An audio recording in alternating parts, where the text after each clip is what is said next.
Hi Mami! Andito na naman ang anak ng mga mutang na nakapunta ng Hong Kong, taga-pulis ng payat at taga-dapot ng tooth. Ayan, nakapag-take out na ako at ngayon ay nandito ako sa groceryhan at mag-grocery ako ng very light. So tara, samahan nyo na naman akong mag-grocery. Bye! See you later!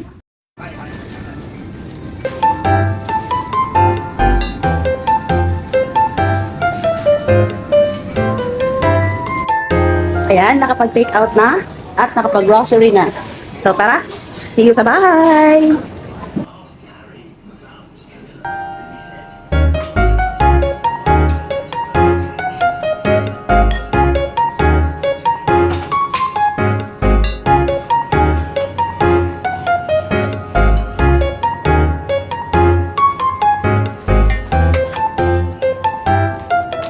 Finally, here's our lunch for today. Stir-fried cabbage with braised pork belly. Thai style po ito at saka medyo maanghang. May kick siya ng spiciness.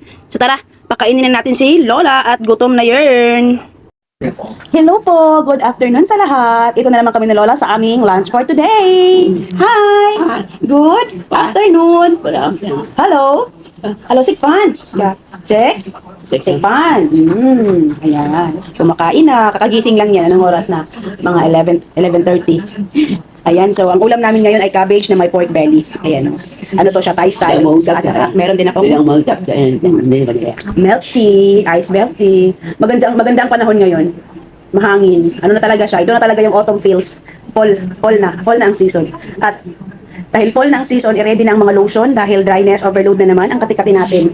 Magkakatikati na naman sa katawan pag fall season. Ubus-ubusan na naman ng lotion para hindi mangati. So tara, unang subo para sa inyo. Masarap. Yummy. Nung naimbitahan pala kami nung Martes, nakapagsalon ako ng lechon paksiw. Pinagbalot kami ng kaibigan namin na member ng ng alak na akro. Pinagbalot na kami. So, nakapagdala kami ng lechon paksiw. Andyan pa nga eh. Init-init ko lang. Ayan.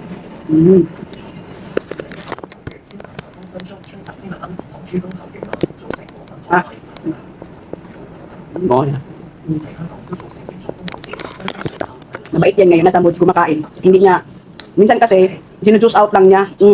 Sinisip-sip lang ba? Hindi niya nilulunok. Ngayon, Kaya mo. medyo mabait. Mabait siya ngayon.